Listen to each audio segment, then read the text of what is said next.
Friendly reminder, this will be on YouTube, so you can always say hi YouTube at any moment.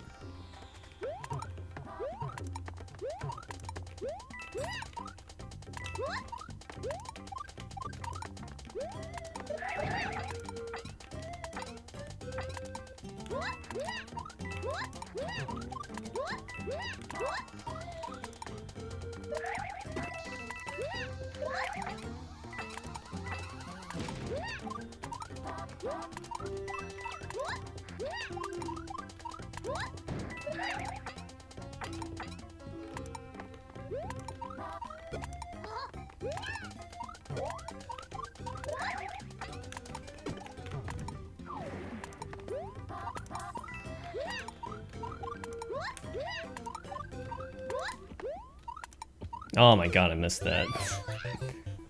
I was gonna first try it, man, and I ruined it. Is Divine my hardest soul? I think it is, still.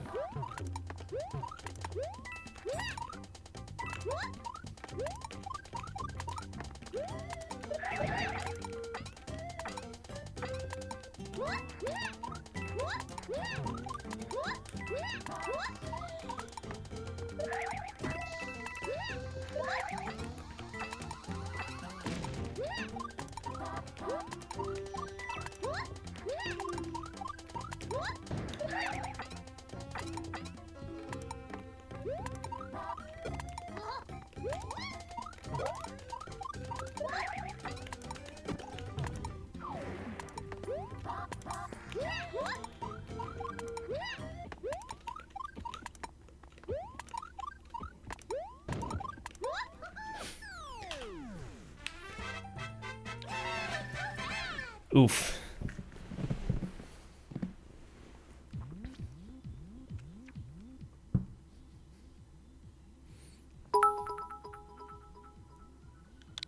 SIG level Panga Terminator 100 bonus 10. Think of the bits.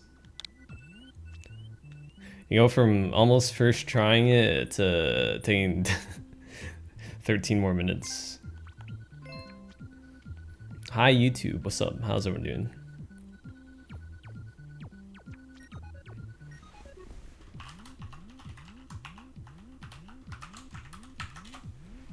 Alright, let's explain this level.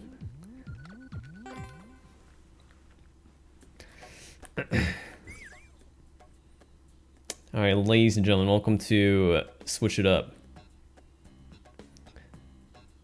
This level is based entirely off of on-off blocks. And it's hopefully easier than the previous level I made.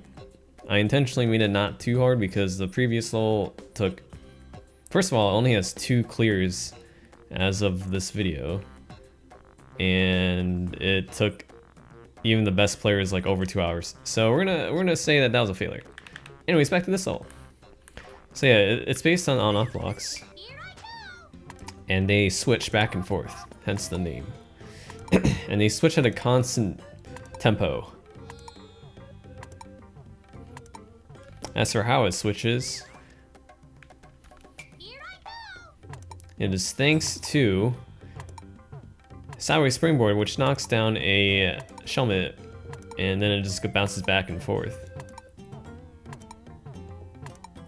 Now, there's a reason it's on a blue platform on a track, and that is because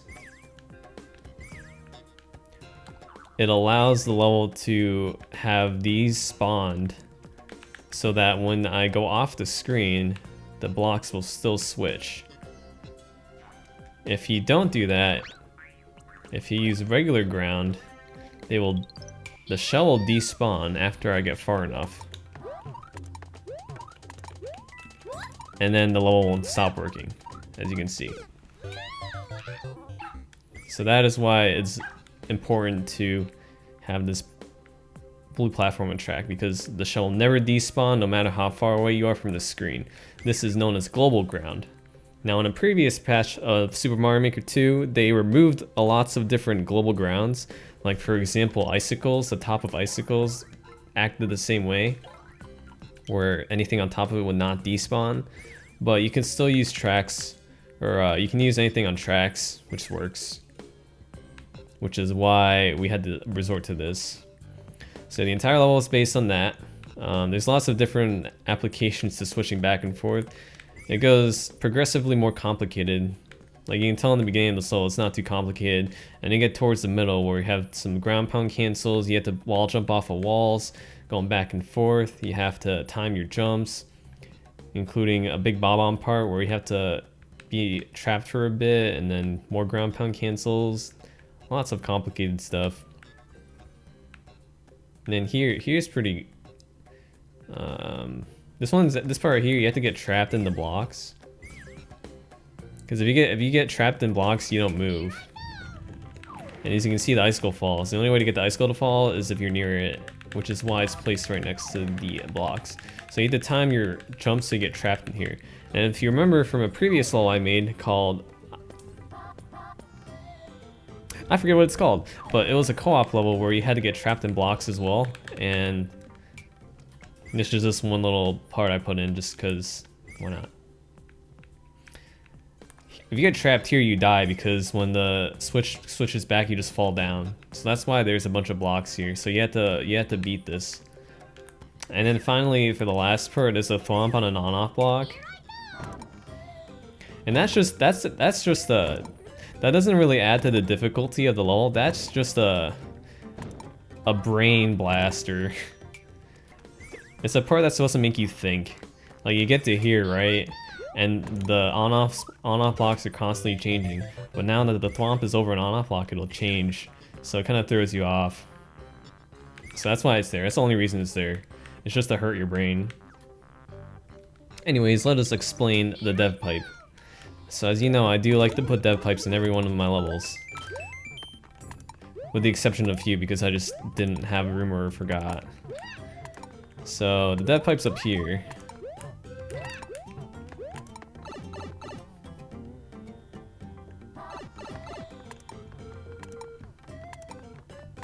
I wonder how far I can get.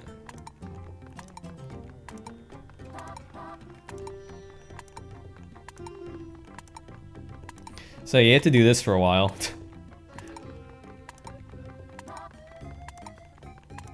Notice there's spikes on top so you can't jump. Wow, this actually kind of hurts my eyes. Oh wait, I might be able to go the distance. Oh, okay, we're good. So you do this for about 500 seconds. Oh my god, we're still alive. I actually ran out of blocks. I used the entire on-off block limit making this room.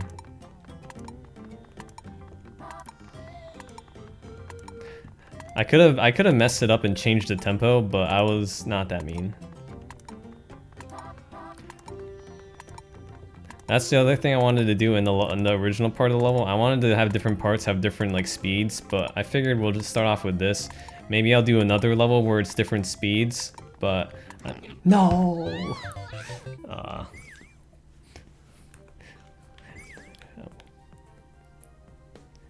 We even get to the end of the first long haul. Oh yeah, there's piggies everywhere. So if you fall, there will be piggies waiting for you. So you do this 5 times, and then you get to here. So once you get to here, right? You want to know what's in the pipe? There is nothing. You can see I'm holding right. This pipe is a fake. It takes you nowhere. So you get to the top, you were rewarded with piggies, and that's it.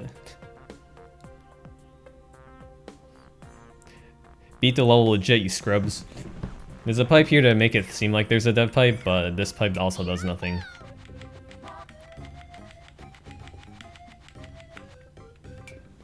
So that's just there. But at the very least, we do have the homie 1-ups. Alright, I'm always being considerate.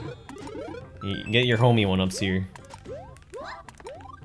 I'll go ahead and give this one a boot. Arthur, getting a level boot by Arthur is it's a milestone. Yeah, that's the entire level. So same tempo the entire way. Maybe in the future level we'll do different tempos, but I originally wanted this level to sync to the music, but it was really hard to sync it like precisely. So maybe in a future level I'll actually have the on-off block synced to the music, but again, that's really hard to do. You have to time it perfectly. This all took about like 4 hours to make. Took about 4 hours.